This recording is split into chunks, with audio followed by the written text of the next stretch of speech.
आज मोदी के कार्यकाल में 52 IAS IPS मुस्लिम बन के निकले, लेकिन पिछली सरकारों में हमने नहीं देखे। क्या उस समय वक्त पैसा नहीं दे रहा था क्या? इनके मतलब क्या हुआ? मेरे बच्चा अगर पैदा हुआ है ना, उसको हम कपड़ा नहीं पहना है, उसको नंगा ही रखे हैं। बिना सनातन बोर्ड लिए ही ना हमारे मंदिर कैंसर पीड़ित अस्पताल चला रहे हैं, कई योजनाएं चला रहे हैं, कई सरकारी स्वास्थ्य केंद्र चला रहे हैं प्राइवेट अपने दम के ऊपर, और सरकार को टैक्स भी दे रहे हैं कि देश का भी उद्धार करो। आप लाल किले के पीछे चले जाना, लाल बत्ती के पास पूरी घेर रखा, 250-250 साल पुरानी मंदिर तोड़ दिया, बिल्कुल मैदान बना दिया। तुम्हारा जमीन मर गया था, तुम्हारा धर्म कमजोर पड़ गया था उस टाइम। सालों को अच्छा माना गांधी को गडसे ने। देखो मुंह पे बोल रहा हूं।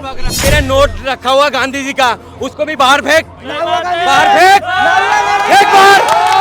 गांधी जी को गाली बक रहा है, ये देखो गांधी जी को गाली बक रहा, इसके जेब में नोट नहीं है गांधी जी का, उसको फेंक। चलो मेरे बात को हटा दो, हम गलत इंसान है, बकबोर्ड भी गलत इंसान है, हटा दो। आपके इतने बड़े बड़े मंदिरों में से करोड़ों रुपया आते हैं, कमाई आता है आपका, ठीक है। आपका मिसाल के तौर पे 80 करोड़ हिंदू भाई है, कम से कम 40 करोड़ गरीब तो होगा। कितना करोड़ गरीब होगा? भाई उनको भी तो दिया करो, उनको मिलता सुन तो लो मेरे भाई। अगर तुम्हारा मंदिरों में इतनी पैसा आता है, दान का पैसा, अगर सारे हिंदू भाई जो गरीब है बांट दोगे ना, हमारा हिंदुस्तान के अंदर एक भी हिंदू भाई गरीब नहीं रहेगा। तुम अपना भाई के लिए तो नहीं सोच रहे हो, और राजनीति के लिए, हमारा धर्म के लिए सोच रहे हो। ये क्या बात है भाई? पटना का हनुमान मंदिर 7 कैंसर पेशेंट चलाता है। इनको पता नहीं है, ये इकोनॉमिक्स तो पढ़े हुए नहीं है, मतलब एक सेकंड भैया, इकोनॉमिक्स पढ़े हुए नहीं है, मतलब हम सरकार नोट छाप सकती है, मैंने नोट छाप कर सबको करोड़ों करोड़ रुपया दे दो। कोरोना में मस्जिदें कहाँ थी? पैसा क्यों नहीं दिया? मुसलमान नहीं हो रहा था कोरोना से पीड़ित? मंदिर ही दे रहा था पैसा। कोरोना को भी 2-3 साल हो गए हैं। वक्फ बोर्ड ने कोई कैंसर हॉस्पिटल या किसी भी तरह का हॉस्पिटल खोला है? खोला है, नहीं खोला है? अगर मेरे बात को विश्वास मत करना, और कल जाना, मैं जहाँ बोलूँगा आपको जाने के लिए हुआ, चले जाना। अगर मेरे को जरा सा भी गलत बात हो जाए, आप मुझसे सवाल पूछना जो तुम कल डिबेट में बोले थे। आप चले जाओ पंत हॉस्पिटल, अर्बन हॉस्पिटल, उसके पीछे आपको 4 मंदिर मिलेगा वक्फ बोर्ड के जमीन पे। सुन लीजिए, आपको 2 मिलेगा, पता क्या है? कर्मस्थान मिलेगा, 1 मिलेगा आपको गुरुद्वारे मिलेगा, ठीक है, और 6-7 मस्जिद मिलेगा वहाँ पर वक्फ बोर्ड की ज़मीन के अंदर है। पंत हॉस्पिटल वक्फ बोर्ड की ज़मीन पे है, आँखों का हॉस्पिटल जो है गुरु नानक हॉस्पिटल वक्फ बोर्ड की ज़मीन पे है। अगर आप जाना है, देखिए बनाया नहीं है, सुन लीजिए मैडम, बनाया नहीं है कुछ, जमीन दिया जाता है मस्जिद के लिए, जो है ना, मस्जिद बना के नहीं देता वक्फ बोर्ड, जमीन देता है। एक मिनट, ये बात है। हॉस्पिटल कब का बना हुआ है? 1947 में देश आजाद हुआ, बख ने तब तो इतनी जमीनों के ऊपर दावा नहीं डाला। ये अचानक 1995 के बाद से दौर अलग ही चेंज हो गया।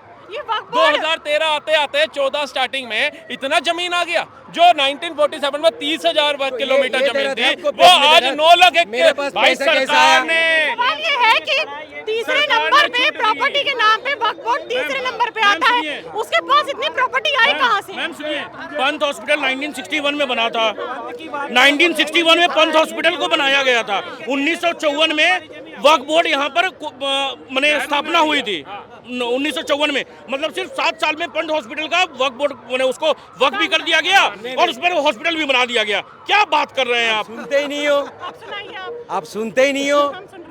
आपके बात मैं क्यों मानूं और मेरे बात क्यों मानो? आप मत मानो। आप कैमरे लेके कल चले जाना, उस बोर्ड के अंदर अगर पूरी हिस्ट्री अगर आ जाए, फिर मुझसे कल इसी डिबेट में आप सवाल पूछना जे तुम मुल्ला जी गलत बोल रहे थे। मैं ऑन कैमरा में सबसे माफी मांगूंगा और आपसे भी मांगूंगा। मैं क्या बार बार यही कह रहा हूँ, वक्फ बोर्ड जो है क्या काम आता है मैं और बता देता हूँ, इस भाई को भी बता देता हूँ। हमारा इस्लाम के अंदर हर चीज़ दिखा के नहीं दिया जाता है। सुन लीजिए, अगर मेरे बच्चे गरीब है, ठीक है, मैं वक्फ बोर्ड के मेंबर पे कब पास जाऊंगा जे मेरे बच्चे IPS ऑफिसर की पढ़ा। मेरे को हैसियत नहीं है खर्चा उठाने के लिए, मगर उन लोग क्या करते हैं, फंड में पैसा दिया जाता है उस बच्चे के, ये फायदा है, ठीक है। फायदा तक लिया क्यों नहीं किसी मुसलमान ने? सुनते ही नहीं है भाई, तुम्हें देखा के थोड़ी करेंगे। IAS IPS भी नहीं दिखता हमें, IAS IPS भी नहीं दिखता हमें। तो आज मोदी के कार्यकाल में 52 IAS IPS मुस्लिम बन के निकले, लेकिन पिछली सरकारों में हमने नहीं देखे। क्या उस समय वक्त पैसा नहीं दे रहा था क्या? पहले हमारे देशों में डॉक्टर नहीं थे, बिल्कुल थे। सब तो मेरे ख्याल से पढ़ाया नहीं उनको। नहीं नहीं नहीं आप कह रहे हो आप वक्त देता पूरी है, बात सुना वैसे करो। मुसलमान नहीं पढ़ाता। भाई ने अभी बताया हमारा देश में जो आईपीएस ऑफिसर बने हैं जब मोदी जी आया है तो इसके पहले सबका अंगूठा छाप थे। डॉक्टर हमारे देश में नहीं थे, साइंटिस्ट हमारे देश में नहीं थे, पुलिस हमारे देश में नहीं थे, सेना हमारे देश में नहीं थे। ये 2014 इन्होंने बोला कि भाजपा के राज में इतने आईपीएस ऑफिसर मुस्लिम निकले हैं, पहले नहीं थे। कांग्रेस के समय पे इतने मुस्लिम पहले आईपीएस था नहीं। साइंटिस्ट क्यों नहीं है?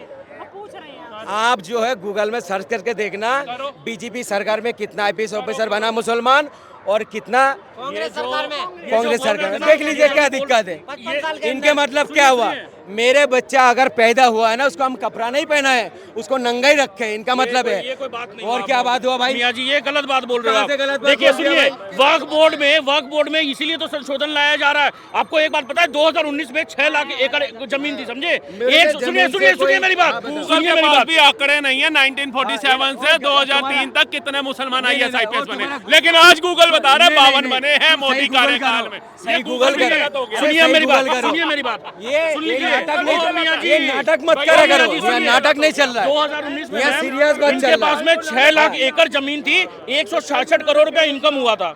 अब मैं- इनके पास में 9 लाख एकड़ जमीन हो गई दिखाऊंगा और तुम्हें। इनकम तो बढ़ना चाहिए जो था। हमारा जो इनकम सबसे 99% घट गई, 1.63 करोड़ बच गई बताएगा मोदी थी। जी। तो ये बताइए भ्रष्टाचार नहीं है? यही भ्रष्टाचार है, यही भ्रष्टाचार को रोकने के लिए अमेंडमेंट लाया जा रहा है, मगर इन लोग विरोध करेंगे। कोई अच्छा काम होता है तो विरोध करेंगे। क्यों अच्छा काम करोगे भाई? तुम अपने धर्म के लिए अच्छा काम करो ना। हमारा सवाल ये भी है, नहीं सुनिए, वक्फ बोर्ड का समर्थन करके हम अपने धर्म की सुरक्षा कर रहे हैं, अपने धर्म क्या का कर रहे हो? क्यों तमिलनाडु में 15 साल पुराना मंदिर हमारा कब जाने की बात कर रहा है, वक्फ बोर्ड दावा डाल करके आ रहा है, उसे ना बचाए। हमारे गुरुद्वारा पटियाला साहिब पे दावा डाल रहे हैं, ना बचाए। हमारा ये पंथ हॉस्पिटल अभी एक और नया खुलासा कर दिया, उस पर दावा डाल रहे हैं, ना बचाए। हमारा इलाहाबाद हाई कोर्ट पे दावा सवाल डाल ये रहे हैं, ना है बचाए। कि उनका भी सवाल था, उन्होंने मुझसे कुछ दिन पहले एक सवाल करा था कि मैडम वक्फ बोर्ड पे सरकार हो रही है कि रद्द करना चाहिए, उसमें अमेंडमेंट होना चाहिए, सनातन बोर्ड के ऊपर बात क्यों नहीं करती? जनता को बेवकूफ बना रही है भाजपा सही बात सरकार। है ये। सनातन बोर्ड लेके आए तब वक्फ के ऊपर सवाल उठाए कि हम इसमें संशोधन करेंगे या रद्द करेंगे। मैडम बिना सनातन बोर्ड लिए ही ना हमारे मंदिर कैंसर पीड़ित अस्पताल चला रहे हैं, कई योजनाएं चला रहे हैं, कई सरकारी स्वास्थ्य केंद्र चला रहे हैं प्राइवेट अपने दम के ऊपर, और सरकार को टैक्स भी दे रहे हैं कि देश का भी उद्धार करो। अभी नहीं बना तो ये कर रहे हैं, हमें जरूरत नहीं है इतनी, लेकिन वक्फ बोर्ड जब था और नहीं है, उसने क्या किया बताइए। अभी मैं बोलूंगा, बीच में नहीं बोलना, मैं माइक हटिया फिर बोलना। उस टाइम आपका जमीन मर गया था जब लाल किले के पीछे 250 साल पुराने मंदिर तोड़ रहे थे। बोलना नहीं, सुन लो पहले, सुन लो पूरी बात। ये पहली बात झूठ बोला, बचा लिया। मैडम आप लाल किले के पीछे चले जाना, लाल बत्ती के पास पूरी घेर रखा, 250 साल पुरानी मंदिर तोड़ दिया, बिल्कुल मैदान बना दिया। तुम्हारा जमीन मर गया था, तुम्हारा धर्म कमजोर पड़ गया था उस टाइम। एक बात सुनो, सुन तो लो, अब मैं क्या कह रहा हूँ। जब मैडम मयूर विहार के अंदर 60 साल 70 साल पुरानी मंदिर थे, जब वहाँ छत तोड़ दिया था तब तुम सरकार से सवाल पूछ रहे थे, पता क्या पूछ रहे थे? बीजेपी सरकार इसलिए लाया हमारा मंदिर तोड़ोगे। जब मंदिर तोड़ रहे थे तुम्हारा छाती में दर्द हो रहा था, और एक डिबेट में तुम जब हमारा मस्जिद तोड़ रहे थे तुम हंस रहे थे। जब मुल्लों को सीधी करो, मुल्लों को सीधी करो। मेरी एक वीडियो जब दिखा सुन देना लो पहले, जिसमें मुसलमानों पे आप सुनते नहीं है, नहीं मैं दिखा दूंगा, इस मैडम को मैं दिखाऊंगा। सुन लो, हंस रहे थे, निशान मेरे पे आवाज उठाइए, सुनना पड़ेगा। मेरी कोई एक वीडियो उठाओ जिसमें मुसलमानों की मस्जिद टूटी हो और मैं हंस रहा हूँ, मैं दिखा दूंगा। सुन लो पहले, मैं कहना क्या चाह रहा हूँ, सुनो पहले। मैं कह रहा हूँ, वीडियो दिखाओ। सुन तो लो, मैं अगर कसम दिखाऊंगा, से खुदा के नेक बंदे हो, दिखाऊंगा मैं। इबादत के सच्चे मैं मुसलमान पूरी हो, बात करने दो, दिखाओ। पूरी ऑन बात रिकॉर्ड करने दो दिखाओ। पहले। ये देख लिया मक्कारी, मैं मक्कारी तुम देख लिया हो। मक्कारी, मैं दिखाओ। ये कह रहा मैं हूँ, तो चैलेंज दे रहा हूँ मुल्लों भैया। को सीधी कर रहे थे, तुम बहुत खुश हो रहे थे। अरे खुदा के नेक सुन बंदे तो हो, लो, इस्लाम को अरे मानते सुन हो, तो लो, वीडियो दिखाओ। बात काटो, आरोप मत लगाओ, ये बात काट रहा मेरा, आरोप मत लगाओ मैं मियां बोलूंगा जी। नहीं फिर। मैं बड़ा कड़वा बंदा हूँ, बात मैं नहीं काट बहुत रहा। कड़वा बंदा हूँ। मैं आपको सबूत दिखाऊंगा, से वीडियो मांग रहे हाँ हैं, दिखाऊंगा मैं, तो मंदिर निकाल के दिखाऊंगा मैं। उसकी नहीं दिखा पा रहे। मैडम मेरे कहने का मतलब ये लानत है, आपके मियां जी होने सुन पे, लो बता पहले, दिया। ये अकबर नगर में सही कर रहे थे ना, ये उस टाइम कह रहा था अवैध जमीन है, मुल्लों को सीधी कर रहा है। मैंने मान लिया अवैध जमीन है और मुल्लों को सीधी कर रहा है। ये आपका क्या नाम है, आजादपुर मंडी पे पूरी हिंदू का कॉलोनी थे, कम से कम 150 साल 70 साल। ये सुन तो लो। मैं चलता हूँ, इन्होंने कहा लाल किले के पीछे मंदिर तोड़ दिया। ये रहा वाल्मीकि समाज, ये रहा वाल्मीकि समाज जो खड़ा हो गया और मंदिर के पास से बुलडोजर हटा दिए गए। अब ये झूठ है, क्यों किए थे तो भाई? सरकार तो कहीं भी जाएगी, रोकना हमारा काम है। हिंदू समाज आया ना, ये तुम्हारा सरकार है, हिंदुवादी सरकार है, तो तू तोड़ने जा रहा है। सवाल उनका ये है कि भाजपा हिंदुत्व का सपोर्ट करती है और उन्हीं के कार्यकाल में मंदिरों को तोड़ा जाता मैडम है। मेरी एक बात सुनिए, ऐसे देखिए सरकार जब को सरकार को या तो आप सरकार से ना अच्छी सड़कें ले लो, अच्छे अस्पताल ले लो, अच्छे स्कूल ले लो, विश्वविद्यालय ले लो, जो अपने देश को ना आर्थिक मजबूत होता हुआ देख लो, या सिर्फ इसी में पड़े रहो कि उसका ना 50 साल पुराने मंदिर में बुलडोजर चला दिया था, उसका 200 साल पे चला दिया था। हमारी मस्जिद संभल की तरह पत्थर तो नहीं मारे, अगर चलाया भी था तो उस मूर्ति को वहां से उठा करके एक पवित्र स्थान पे ले गए और वहां पे चला दिया। अगर देश के लिए, अगर अपने राज्य को विकसित करने के लिए अगर जरूरत है तो। लेकिन कितने हिंदुओं ने सड़कें तोड़ दी, सरकारी संस्थाएं जला दी, बस जला दी है, शाहीन बाग बना दिया।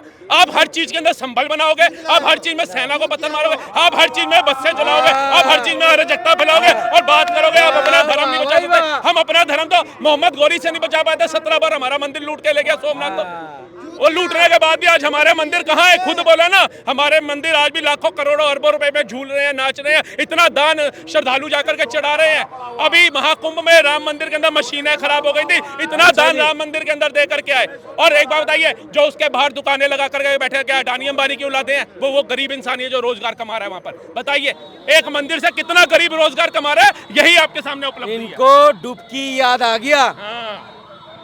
आज 2 करोड़ लोग ने डुबकी मार दी, अच्छी बात, आपकी आस्था की बात है, बहुत बढ़िया बात है, डुबकी लगा दी। वो आंकड़ा तो आपने बता दिया, जनता कितना मरा। जनता जब मरे थे आंकड़ा नहीं बता पा रहे हो।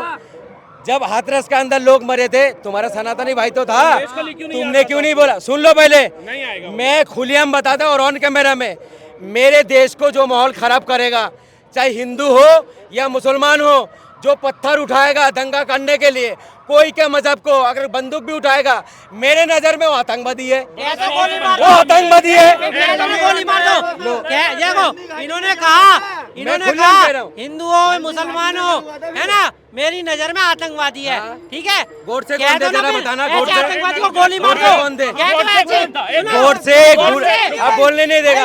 एक गोडसे को मत बोलिए, गोडसे ने सही काम करा, गोडसे को मत बोल दियो। अरे भाई बोलने दो इसे।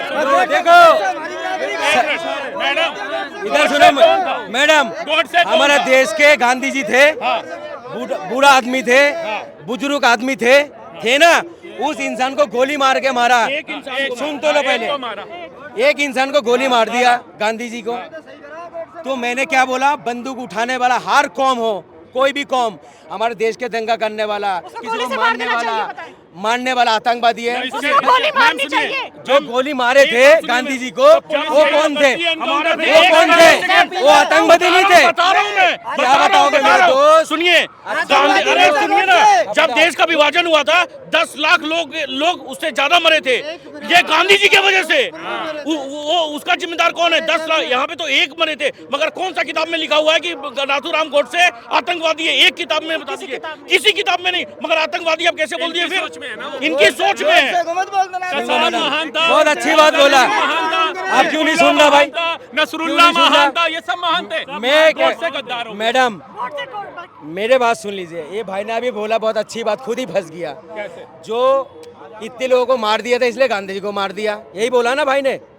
मगर कुंभ के मेले में जो इतने सनातनी भाई मर गया था, सुन लो पहले। यार एक जगह तो टिको। अरे सुन तो लो, ये सुनता नहीं है, ये यही तो बात है। अबे मेरे भाई, कुंभ के मेले में मैडम यही तो है, बोलने नहीं देगा मुझे, बोलने नहीं देगा। अब ये पहले सुनो, पहले आप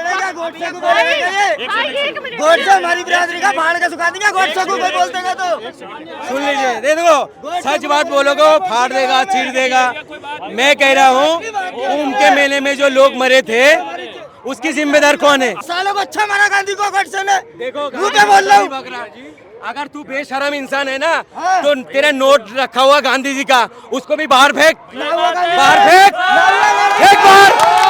गांधी जी को गाली बक रहा है, ये देखो गांधी जी को गाली बक रहा, इसके जेब में नोट नहीं है गांधी जी का, उसको फेंक। नहीं है। फेंक उसको। तेरे जेब में काहे का नोट है? गांधी को मैं मानता हूँ, हमारे देश का बुजुर्ग आदमी थे। मानता है ना? हाँ। तो सभी खुश हो ना तुम्हें? मैं मानता हूँ, आजाद करके बैठा ना तुम्हें? मैं मानता हूँ गांधी जी को। इस देश का विभाजन धर्म के नाम पे क्यों हुआ, और अगर धर्म के नाम पे हुआ तो यहाँ पे फिर मुसलमान क्यों रुके? अच्छा। अगर हम एक साथ रह सकते थे तो धर्म के नाम पे विभाजन क्यों हुआ? सबसे बड़ी बात, देश का टुकड़ा क्यों किया गया? अगर समझ लीजिए आज ये भी मुसलमान है, आज ये यहाँ पे रह रहे हैं, अगर रह सकते थे हम लोग एक साथ तो धर्म के नाम पे क्यों? और धर्म के नाम पे हुआ हो तो हुआ, मगर 10 लाख लोगों से ज्यादा वहां पे मरे, उसका जिम्मेदार कौन? महात्मा गांधी नहीं है? हाँ, अभी इनकी बोलती बंद हो जाती है, मगर एक आदमी वो बोलिए ना, इसके ऊपर में जवाब दीजिए ना। वो 10 लाख लोग क्या किसी के माँ, किसी के बाप, किसी की बहन नहीं थी? तो बताइए, इसके ऊपर में जवाब दीजिए आप। आप सुनो मैडम, जब देश का हिस्सा हुआ है, ठीक है, उस देश के अंदर पाकिस्तान में सिर्फ मुसलमान नहीं गया था, हिंदू भी गया। हिंदू, कोई हिंदू नहीं तो है। तुम क्यों छाती पीटते हो? तुम क्यों छाती पीटते हो? वो हिंदू के साथ जुल्म हो रहा है, वो मंदिर को तोड़ रहा है। ये देखो आ गया बात में, खुद बात बोल के खुद ही फंस जाएगा। मैं सुन लो भाई, मैं बहुत अच्छी बात करता हूँ और मैं कभी धर्म के टिप्पणी नहीं करता। मेरे अंदर एक खूबसूरती ये है, पहली बात, मैं कभी भी कोई धर्म का टिप्पणी नहीं करता। धर्म के लोगों को तो गाली दे रहे थे। गाली नहीं दिया मैंने। धर्म के लोगों की तेरे कब्र पे कीड़ा पड़ेगा, सुन ले, नहीं, वो मेरे भाई को मैंने बोला हूँ, मैं कोई सनातनी भाई को नहीं बोला हूँ, मेरे भाई। सुन लो मैडम, जब सुन ले, बोलने दे भाई। पाकिस्तान में पाकिस्तान के अंदर मैडम जब देश बांटा है, वह हिंदू भी गया, मुस्लिम भी गया और सिख भी गया। भाई वो क्या गद्दार थे? सिख भाई भी गद्दार थे, जो हिंदू भाई गए वो भी गद्दार थे। भाई जिसको पसंद था, जो वफादार था, इसी देश में रह गया, जो गद्दार था वो पाकिस्तान चला गया। चाहे हमारे सिख भाई गद्दार नहीं था इसलिए देश में रह गया, हिंदू भाई नहीं गया वो भी रह गया, देशभक्त था। चाहे मुसलमान भाई था, जो हुआ गया वो कायर था, जो यहाँ रुक गया था वो देशभक्त हुआ था। क्यों था? बंटवारा क्यों हुआ था? धर्म के नाम पे हुआ हो, किसी को भी लेके बंटवारा क्यों हुआ था? मैडम वही चीज तो आप भी कर रहे हो। मेरे 2 दोस्त थे, बहुत अच्छे दोस्त थे, उसके साथ मेरा इतना अच्छा ताल्लुकात था, मगर ये 2014 के बाद इतनी उससे दूरी हो गया मेरा। फूक डालो, राज करो, जो अंग्रेजों ने करके गया वो ये लोग कर रहा है। मुजफ्फरनगर का दंगा किसने? सर, आपने बोला 2014 के बाद से आपको ऐसा महसूस होता है कि हिंदू मुस्लिम बहुत ज्यादा बढ़ गया है, तो जब विभाजन हुआ तो वो धर्म के नाम पे क्यों हुआ था? होना ही नहीं चाहिए। तब भाजपा की सरकार थी मैडम वही चीज तो तब भाजपा की सरकार थी। मैं भी तो ही कह रहा हूँ, जो गद्दार था वो पाकिस्तान चला गया, जो वफादार था वो देश में रह गया, चाहे हिंदू हो चाहे क्या मुस्लिम बोले, हो चाहे सिख हो। क्या बोले कि जो गद्दार था वो पाकिस्तान चला गया। सुनिए, जब यहाँ भाई बिल्कुल ठीक है, यहाँ पर जब वोटिंग हुआ ना, 90% मुसलमानों ने बोला कि हाँ पाकिस्तान बनना चाहिए। मैंने 90% मुसलमान गद्दार थे, उसमें हो सकता है अभी आएंगे। नहीं, सारे मुसलमान नहीं गए, सारे मुसलमान नहीं गए, मगर 90% मुसलमान। यही सरदार वल्लभ भाई पटेल ने बोला था जब उनसे नेहरू जी ने बोला कि सारे मुसलमान पे ये आप ऐसे नहीं बोल सकते, तो बोले कि हम भरोसा करें तो कैसे करें जब 90% मुसलमान बोले कि पाकिस्तान बनना चाहिए। आज वो उनके ऊपर में मैं शक ना करूं, यही चीज होता है। मैम बात क्या है कि देखिए, मैं ये नहीं बोल रहा हूँ कि यहाँ पे रुके, अच्छी बात है रुके, मगर आज मुजफ्फरपुर नगर दंगे होते हैं तो ये बोल रहे कि 2014 के बाद में दंगे हो रहे हैं और इनको महसूस हो रहा है।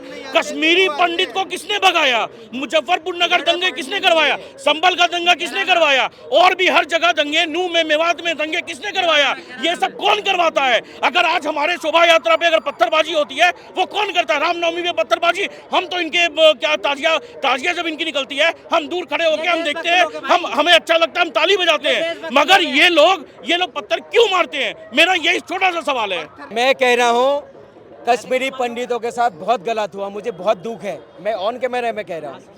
दूसरी बात, तुम बार बार कहते हो हिंदूवादी सरकार, तो मैं नहीं कह रहा हूँ, बीजेपी सरकार कहता है मैं हिंदूवादी सरकार, मजबूत सरकार, डबल इंजन का सरकार। तुम्हें 13-14 साल हो गया सरकार में पद में बैठा हुआ, कितनी कश्मीरी पंडितों को कश्मीर में बैठाया तुमने? क्यों नहीं बैठाया भाई, क्यों नहीं बैठाया? तुम्हें बैठाना चाहिए था। तुम जब कहते हो हिंदूवादी सरकार, क्यों नहीं बैठाया आपने? हाँ बैठाएगा, जब मोदी जी रिटायर हो जाएगा तब बैठाएगा।